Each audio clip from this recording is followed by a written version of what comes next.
Hello, and welcome to Field Lab Earth, the podcast that's all about past and present advances in the fields of agronomic, crop, soil, and environmental sciences. Today, we'll be talking to Dr. Pablo Cavagnaro about the effects of environment and genetics on garlic. When breeding garlic varieties, there are many important factors to consider, including flavor, potential health benefits, and post-harvest conservation. However, some of these qualities are affected more in certain varieties by things like location or growing conditions. This episode, Pablo discusses his work determining the effects of genetics and environment on these important garlic traits. We'll talk more about that in a minute, but before we dive in, we want to thank our sponsor for this episode, Meter Group. Meter specializes in robust soil moisture sensing, innovative weather monitoring, cloud data logging, advanced data visualization software, and more. Their well-published scientific instrumentation is used worldwide in universities, research and testing labs, government agencies, agriculture, and industrial applications. Listen to their new podcast, We Measure the World, to hear how innovative researchers leverage environmental data to make our world a better and more sustainable place at metergroup.com/fieldlabearth. I'm your host, Abby Morrison. Let's talk about science. Hi everyone, welcome to the show. Today we have Pablo Cavagnaro with us. Pablo is a plant scientist with the Argentine National Council of Scientific and Technical Research, or CONICET, and the National Institute of Agricultural Technology, or INTA, of Argentina. His research focus and interest have been elucidating the genetics underlying the production of health-enhancing compounds in vegetable crop species, with emphasis in garlic and carrot, using classical genetic approaches as well as molecular and genomic tools. The end goal of his research is to generate knowledge useful for vegetable breeding programs, for example, for the development of new varieties with increased nutritional value and growers. Hi, Pablo. How are you doing today? Hi, Abby. I'm great. How are you? I'm doing super well. I am very excited to talk with you today. So we are going to be talking about garlic today.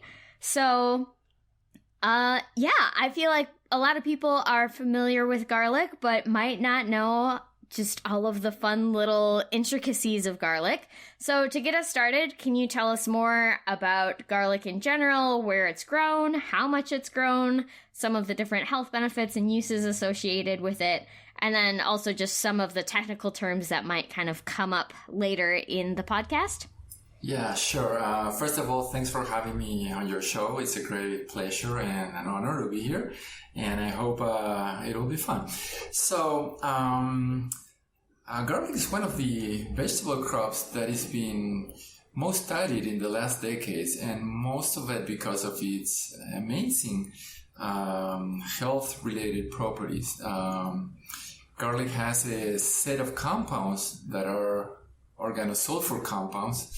And this is a family of related compounds that have that are responsible for most of its health promoting properties, and I'm going to talk a little bit about that later, but also for its smell, its pungency, and things that some people like and some people dislike. But yeah, it's been a very exciting field for garlic researchers because they've been finding more and more properties, and they've been substantiated scientifically, and that's the good part of it, that these volatile organosulfur compounds seem to be largely responsible for many properties, such as, for example, antioxidant properties. The garlic also has antiplatelet activity, which is related to the thinning of the blood, to say it simply, but it involves inhibition of platelet aggregation, which is an early step in coagulation. Of course, blood coagulation is good if you cut yourself or something, because that's necessary, but in modern life and with our current dietary patterns, especially in the West and in America in particular, there's an overstimulation of coagulation, and and platelet aggregation, and that's not good because that can increase your risk of cardiovascular disease in general, to have also increase your risk of thrombosis, stroke, etc. So garlic, another allium species, garlic, just to mention briefly, garlic belongs to a family of related vegetables in which there are also in which onion is also in that family, leek, and a few others. But all these families that have similar smells, similar flavor, usually strong flavors, have similar family of related sulfur compounds.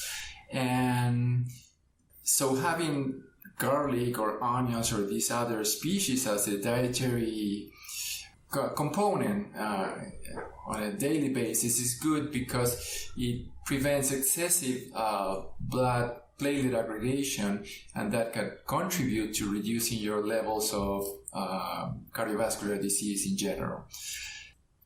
Garlic also has lowering pressure properties, so it reduces your blood pressure. It contributes to improving your lipid profiles, and the list goes on. But the interesting thing is that what makes this family of vegetables particular is this set of organosulfur compounds. So in our work, we have focused on this, on analyzing the content of these compounds, and as well as other that have to do with health benefit properties, such as phenolic compounds, which are responsible for the antioxidant properties and also contributes to some anti-cancer and anti-inflammatory properties as well. So that's a brief introduction to the main compounds in garlic, I guess, and where are we interested in that is the fact that there's INTA is an institution similar to the USDA in the US.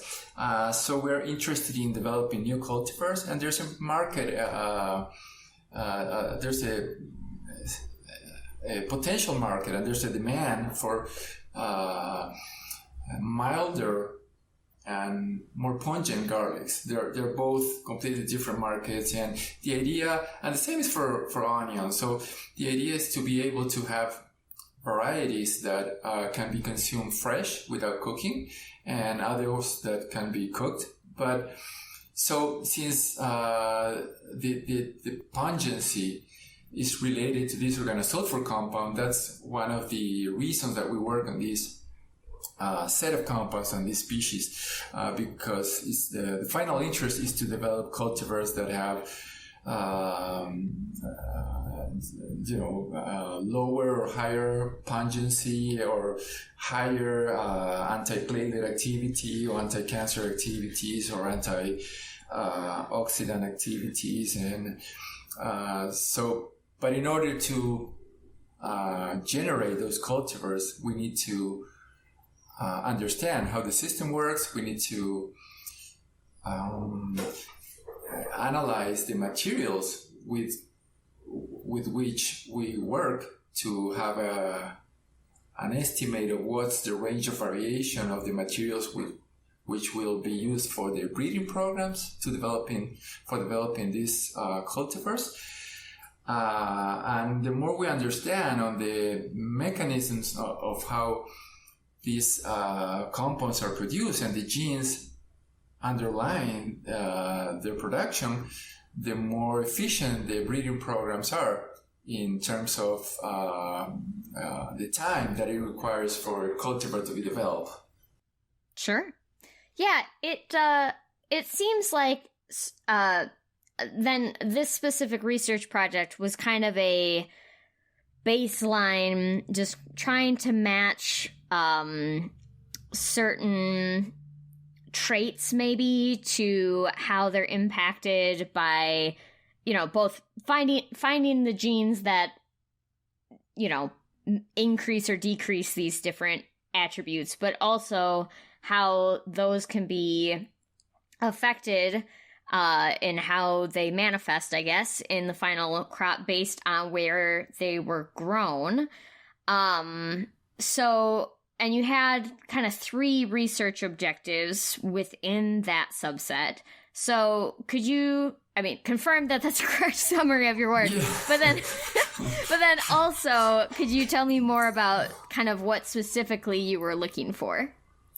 Yes. The purpose of this study in particular is it doesn't go as far as to find the genes or more specific mechanistic components of the development of these compounds, but it has to do more with characterizing the effect of the genotype, let's say the cultivar, and the environment and the interaction of the environment and the genotype. So it has more of a focus on the production side, because the idea was to investigate how important is the cultivar itself versus the location where it is grown, for different traits. And in this study in particular, we looked at organosulfur compounds, phenolic compounds, and solids. Solids I didn't talk about before, but solids, the amount of solids or dry matter is very closely related with the post-harvest conservation. So those garlics that have high solid content, or inversely very low water content, tend to be conserved much better than those that are that have a higher water content. I don't know if I was clear with that. But, yeah, that makes sense. Okay, so another thing that is usually found in garlic and mostly in onion, because onion has a broader range of water content, what we see is that those bulbs that have lower water content, everything is more concentrated. So it has higher content of phenolics, of organosulfur compounds, of insulin or benefic carbohydrates, etc. And that has to do sometimes not because it synthesizes more, but because there's less water, so everything else is more concentrated, right? Sure. So solid content is also useful for post-harvest conservation, and that has implications on how long you can have it on the market and still sell it, because maybe you're familiar with it, but if you keep garlics too long, it will start sprouting and roots will come out, and it will dehydrate, and sometimes it gets rotten.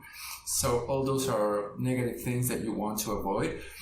But some of the garlics that have longest conservation and have higher solid content, they can be at a dormant state. This is a physiological stage in which the garlics don't sprout, and they can be on the market for months, longer than the other garlics on the other extreme that are very prone to sprouting and rotting and all those things. So going back to your question, in this study we had 12 garlic, just to make it simple. There were 2 experiments, but just to make it simple, we had 12 garlic cultivars that we tested over 4 locations. These are garlic producing locations in Mendoza. Mendoza is the main garlic producing region in Argentina, and there's almost 10,000 hectares for garlic production here. So we wanted to know if these garlics that are the main varieties used here had a similar performance on these locations, which vary in weather conditions, in soil conditions, and when I say weather, it has to do with precipitation, has to do with mean annual temperature, with the variation between night and day temperature. So there's lots of variation that has to do with the environment in these 4 locations. So that was the purpose, to test these 12 cultivars over these 4 locations over 2 years, and to see how they varied with regard to the content of these 3 groups of compounds. We did not put much focus on the yield, for example, which is another important thing if you're a garlic grower. But we mainly focused on the traits that had to do with the health benefits and the flavor and the post-harvest conservation. Sure. Okay, I have a couple of extra questions off of that. So just to rephrase to make sure that I am understanding. So it's not necessarily like, oh, we know these genes are responsible for this. It's more like we know that this is a particularly pungent garlic or something like that. Now let's see how that pungency is affected based on where we plant it, right? Yes, exactly. Okay. Perfect. Yes.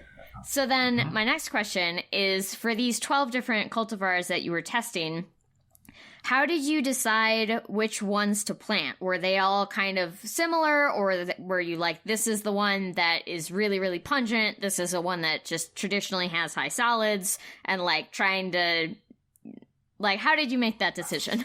Okay, so yes, we use the 12, these are registered cultivars used in Argentina, and they have been developed by INTA, and these cultivars have been characterized at in one specific location, which is the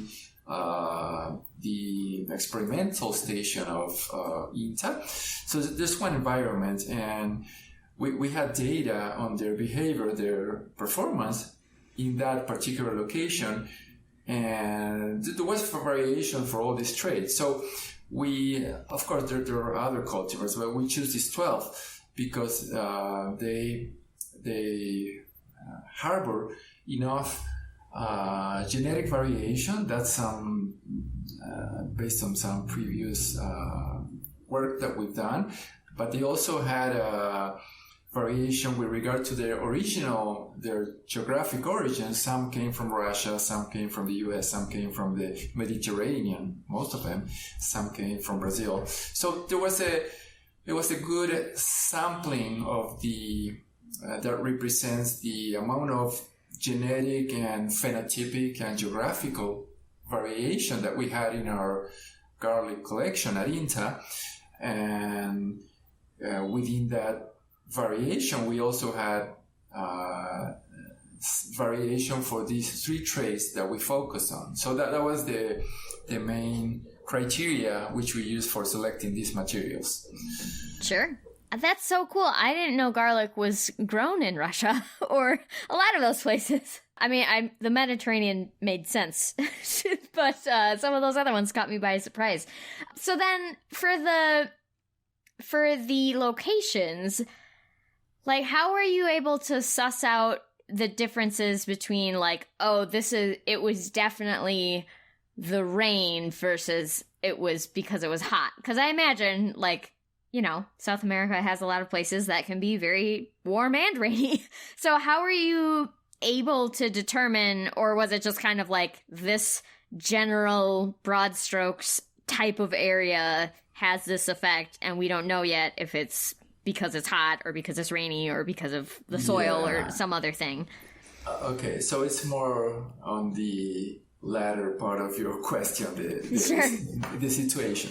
So we choose 4 of these garlic production regions, and this is basically based on the fact that growers tend to get different results for many parameters, including yield, but also taste and pungency, when they grow the same garlic in different regions. So that's what motivated us to do this study. So we did not.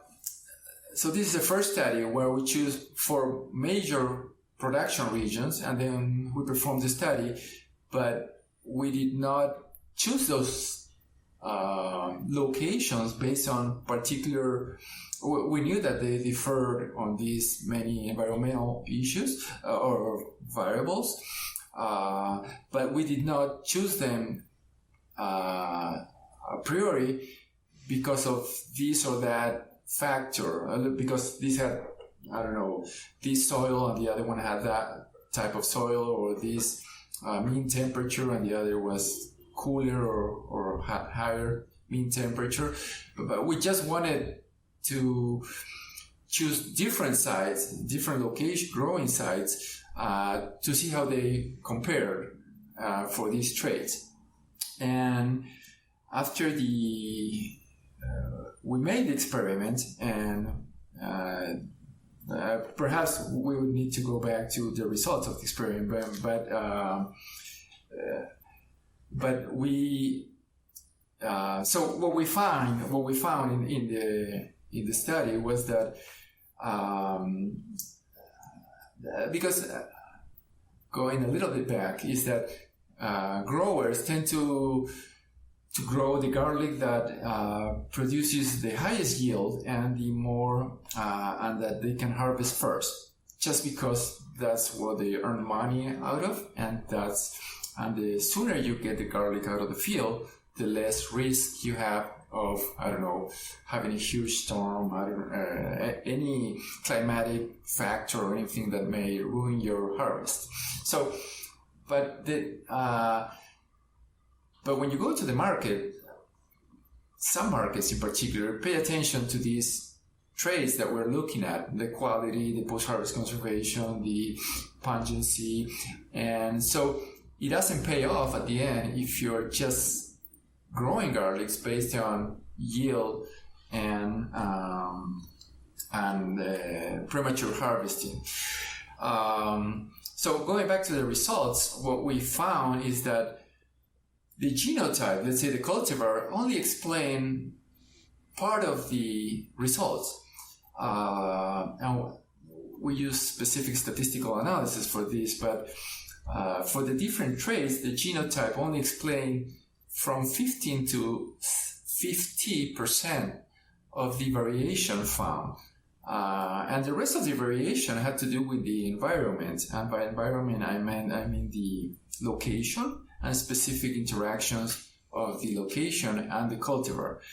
And that is very interesting, because that means that the same garlic cultivated in different locations, in different environments, it will behave differently. You will get different products from that same genotype. And depending on the trait, the environment and interactions of the environment and the cultivar explain from 35 to 80% of the total variation. So that means that some practical implications of that is that from a garlic grower perspective is that you need to know which variety performs best in which location in order to get the best result from your crop. In terms of these variables, of course, that we've tested, I already said that we didn't measure lots of yield components, but in terms of, let's say, nutraceutical value, that is important. And so that was one of the main findings of the study. And another finding was that we found different locations that in general produce different levels or total mean values of different set of compounds. For example, among these 4 locations, one of them produced the highest level in average of phenolic compounds, while another one produced the highest level, the greatest content of organosulfur compounds.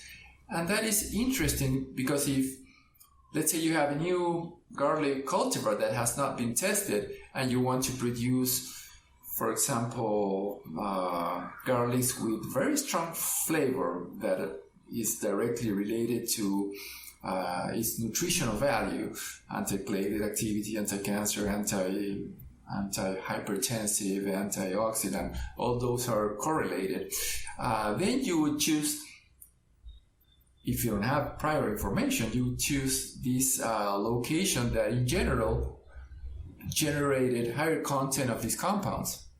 But if you want, for example, milder garlics for a specific market niche, you would not choose that location to produce garlic with your new cultivar, and so on. So the final message, the take-home message, is that it's not just taking a cultivar and cultivating it anywhere and you would get the same results, but it requires more planning than that.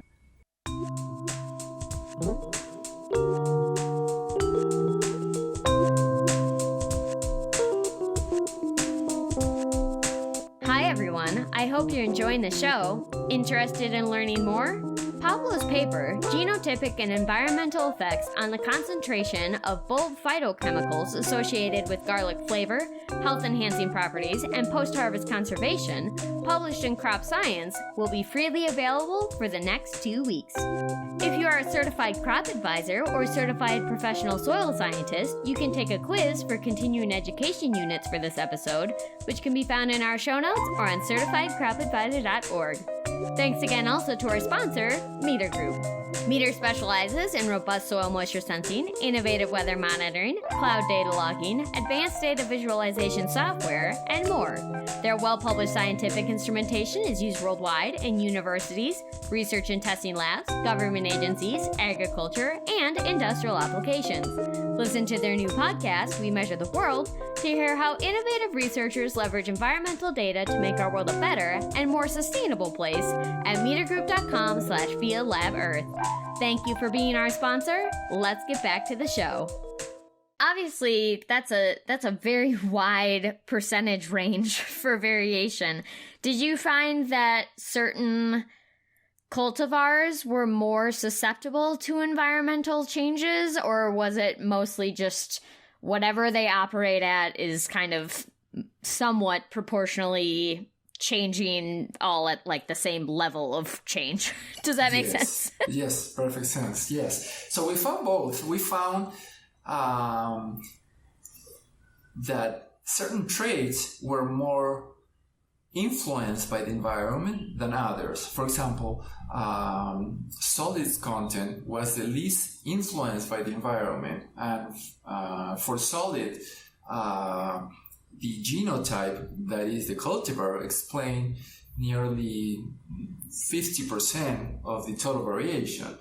And then, whereas for phenolic content, that was the most environmentally influenced of all three traits. Just to give an example, for phenolics, we found a 5-fold variation considering all the cultivars, locations, and years. That means that you can get, you can quintuplicate, is that a word? Quintuplicate the amount of phenolics. Sure. Okay. If you choose correctly the right variety, the right cultivar to cultivate it in the right location, whereas, for example, for organosulfur compounds, we found a 4-fold variation across these environments in years and cultivars. So yeah, going back to your question, we found that phenolics were the most environmentally influenced, and solids content was the least environmentally influenced. And then on the cultivar side, we found a few garlics that were pretty stable across environments, meaning that they had a similar performance to their content of these compounds across most of the environments. And those are good from a breeding point of view, because from a breeding point of view, you want to select material, you want to work with materials where most of the variation is due to their genotype, because that has some predictive value in the sense that you would think that if you grow that garlic in other environments, you will get in general a good performance. Whereas those cultivars that are very environmentally influenced, meaning that they can be very good or very bad depending on the and good or bad, I mean high or low concentration of these compounds. But when they vary so much across environments, the predictive value is low when you take into a new region. So going back to your question, we found very few, one or two for each trait that behave rather consistently, and those are of value and rather consistently, and they were luckily on the higher end of the variation. For example, we have a couple of varieties that almost always ranked at the higher end of the phenolic concentration, and other two varieties that always ranked in the greater organosulfur content group in most of the locations. But most of the other cultivars did not perform that way. Most of the other cultivars varied, and some of them vary widely across environments. So yeah, that information will be useful for practical purposes. As I mentioned before, what to grow where is the final question. And sure. So this that has a consistent performance, let's say, you are more on the safe side to grow them pretty much anywhere if you don't know or if you haven't characterized the location. But then on the other ones, if you're going to use any of these 4 locations, you would want to choose carefully which one you're going to choose for producing garlics with good nutritional value, if that's your goal. Sure. So then we've kind of touched on some potential areas already, I think, but where is the research going for this? What are the next steps? Okay, so one of the things that you mentioned earlier is that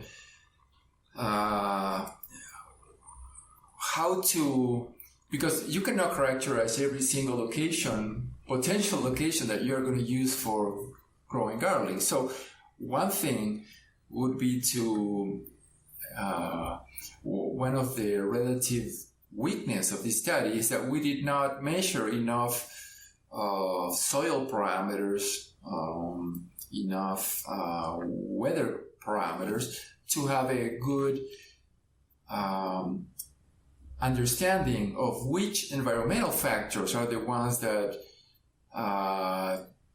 produce higher organosulfur compounds or phenolic compounds. So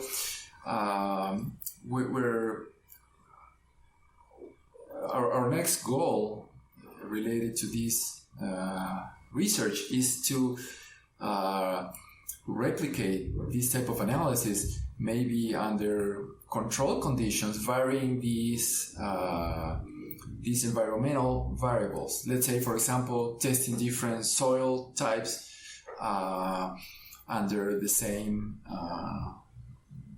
location would be one where you want to tease out the effect of the soil or the pH of the soil or the whether it's a salty or a loamy soil. Another one would be to test different altitudes. So that information will give us more predictive value for how these garlics may perform under new environments basically knowing the main factors that influence these traits. So that's something that we need to go deeper on in our next studies. Another thing is that we would like, and this is not directly related to this paper, but we would like to know more on the genetic basis that control these traits. And that, and garlic, there's an issue with garlic that in most crops you can intercross sexually to produce new varieties. That's the most classical scheme of breeding for most crops. But in garlic, sexual reproduction is not accessible. There's a lot of issues. Most of the garlic clones or cultivars do not flower, and those that flower, they don't give fertile flowers. And so there's been a lot of effort trying to get to produce garlic sexual reproduction going, because that would open a whole new venue of genetic research and development of new cultivars. So garlic cultivars are produced simply by selecting materials from a population and clonally propagating them. So I don't know if you or the audience knows, but garlic is propagated by planting the cloves, which is a vegetative propagule. And so so there's no way of introducing genes from one cultivar, let's say one cultivar that produces high, and it was the case here, for example, some of the cultivars that produce high organosulfur compounds had low solids, for example, or low phenolics. We would like all three of those traits combined in one cultivar. That would be an ideal cultivar if that cultivar was consistently performing at the highest level across different environments. So you typically, what you would do in a crop breeding strategy would be to intercross those genotypes of those cultivars and try to combine these traits into a single plant. But in garlic, you cannot do that unless you use some transgenic approaches or other things that are not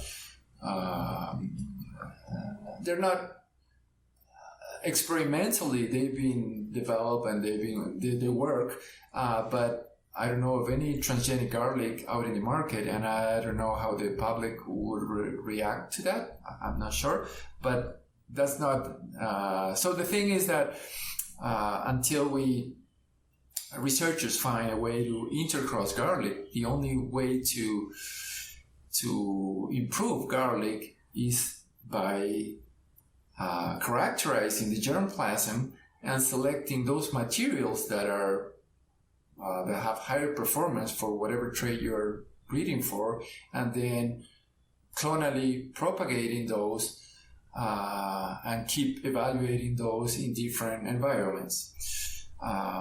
So going back to the question of the mechanistically how these compounds are produced. So we have some tools, and we're using them to find what genes are behind these traits. So that's something that we're working on. But garlic has other issues that, I don't know, something interesting is that garlic has one of the largest plant genomes in the whole plant kingdom. I don't know if you knew that, but it's huge.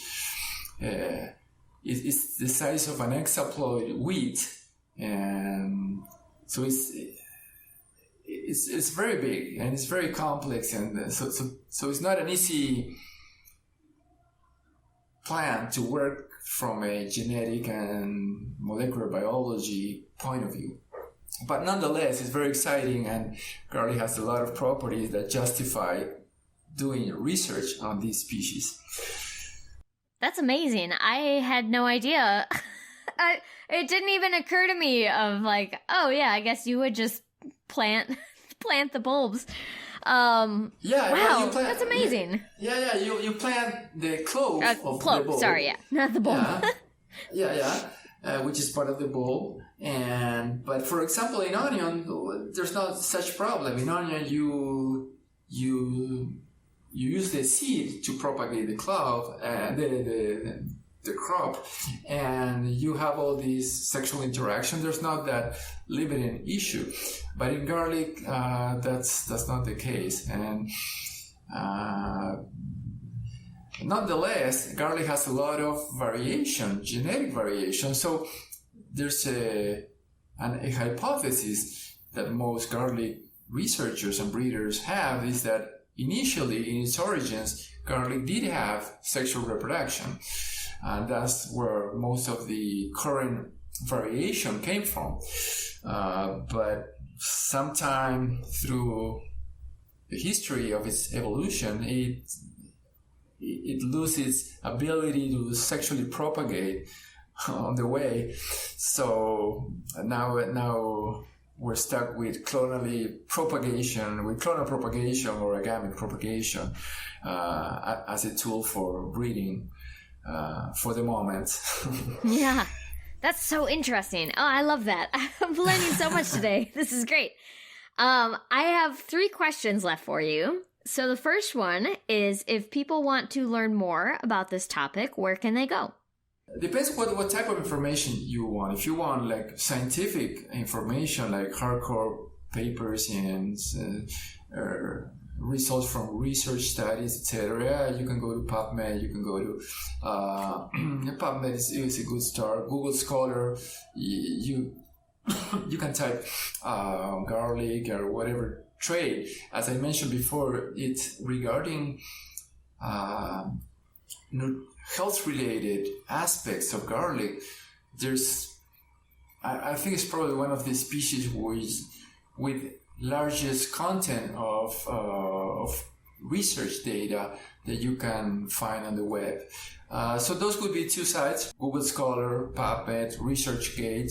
Those are places where to search for that information. So then, if listeners want to take the next step to get involved, and that could be as a researcher or a consumer or farmer, what can they do? So that's one problem with garlic is that, I guess, get informed, but because I guess most people in the audience would distinguish Malbec from a Cabernet, perhaps, or when they go buy wine, they can differentiate different types of wines.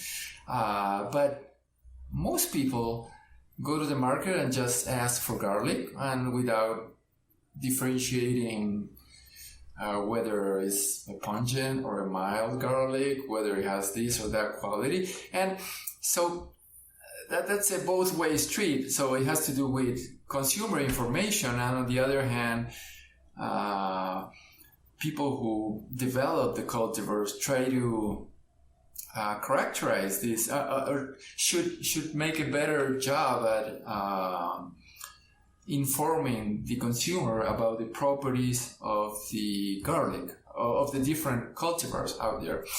That's not easy because there are so many products out there that the consumer is not able to discern always for each thing that they purchase, the different types within a species.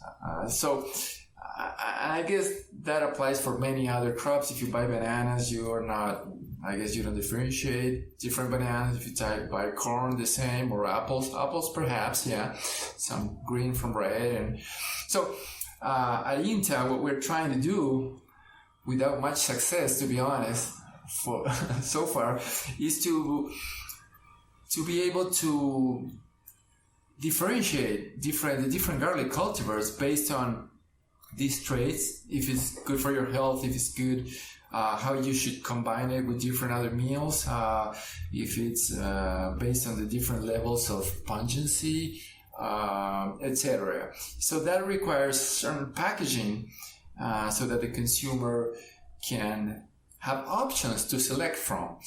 But so from the general public point of view, I guess one way to help improve this system would be to get informed, buy from local growers. They usually know what they produce and they can provide more information, and they can,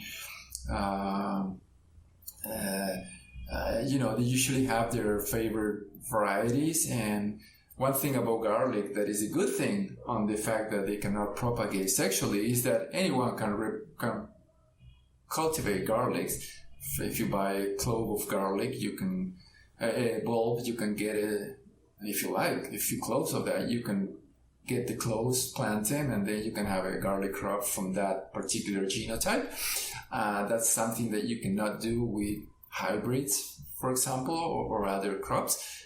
But yeah, I guess it would be to get involved, buy from local growers, get informed on whenever there is information on which type of garlics are good for health, and also start eating more garlic. I don't know how it's in the US, but here in Argentina, you have both extreme of people, some that don't like garlic at all and hate garlic odor and smell, but some people love it. And so, but if people knew all the health benefits that garlic consumption has, they probably rethink about their odor and the payoff versus health benefits. Yeah, for sure. Yeah, my brother is definitely on Team Garlic. Automatically just doubles it in recipes, no matter what it is, just doubles it. And I'm the one with them sprouting on my counter because I get them for one thing, and then I need to work on it. I can join Team Garlic also and eat more. Support the research. Okay, so then I have one question left now. Okay. What is one fun fact that listeners would not know about you if all they had was your research? That's a difficult one. Well, here's a funny thing that happened during my PhD. I did my PhD on garlic, looking at anti-platelet activity, and so we did this assay. We would get blood drawn from volunteers, healthy volunteers, and then we would measure how the platelets aggregate with or without the adding garlic juice or garlic extract. So I needed volunteers, and that's not an easy thing to get, because they have to be they have to go to the hospital fasting. They have to get their blood drawn. Then so the goal here was to estimate how many garlics you needed to eat in order to have an effect on platelet aggregation post-consumption on a single dose. So I had to give them different levels of garlic without them not knowing.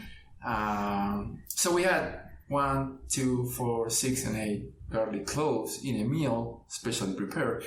And then we had people without garlic, the same meal but without garlic. Anyway, the thing is that I got some friends, and particularly my brother-in-law, to do these experiments.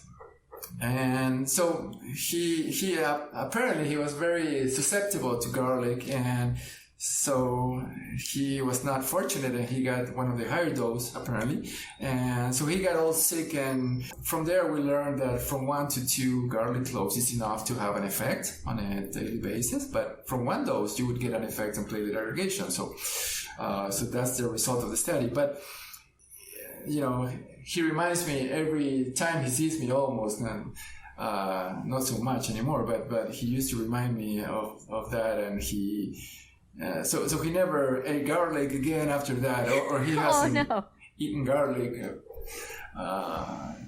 almost at all after that experience. So anyway, the thing is that take it easy if you consume garlics, because at high doses it can be upsetting for the stomach. Oh no. It's a hard way to learn a lesson. Yeah, I know. And I also learned it because it's not that you can eat as much garlic as you can. And right. You want some inhibition of platelet aggregation, but you don't want too much. Let's say you're going to have a surgery or something. That's something not advisable to eat allium in general before surgery, because you want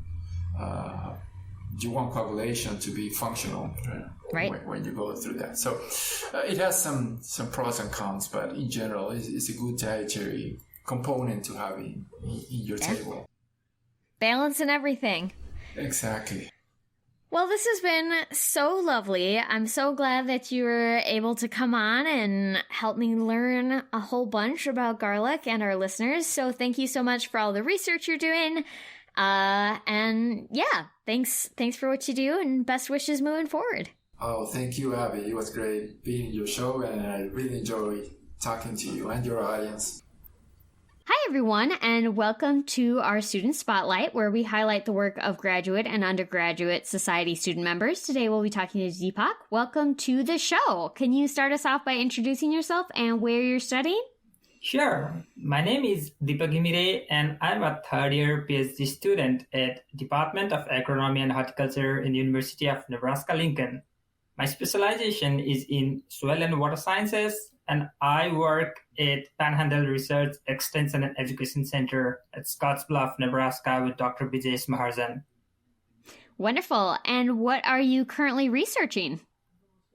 My current PhD research projects focus on identifying the best management practices for nitrogen fertilizer in major crops of western Nebraska to improve the crop yield and quality, as well as reduce groundwater contamination due to excess nitrogen fertilizer application.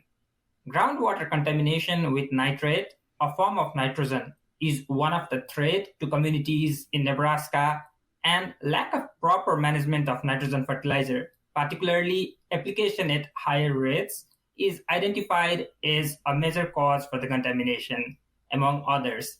Therefore, finding an optimum rates for nitrogen fertilizer application is important. In my research projects, I explore advanced fertilizer application technologies such as slow release and inhibitors, as well as precision agriculture technologies like crop sensors to provide decision support to farmers to ensure better crop production and reduced environmental implications of nitrogen simultaneously. Awesome. And if you could have your dream research project, what would that look like? With the rise in the use of technologies in agriculture operations, there has been a lot of expectations from farmers to get the best out of these technologies. However, due to the complex nature of technologies and processing of the data from field, the potential benefits for farmers could be limited. So my dream research area would be to work towards exploration of ways to develop tools and knowledge that farmers can benefit from based on the data from emerging technologies such as drones and satellite imagery. Wonderful. Well, if you would like to get in touch with Deepak about his work, we'll have his contact information in our show notes. Thank you so much for being on the show today, and best wishes on your future studies and career. Thank you. Thank you. Thank you so much for having me in the show.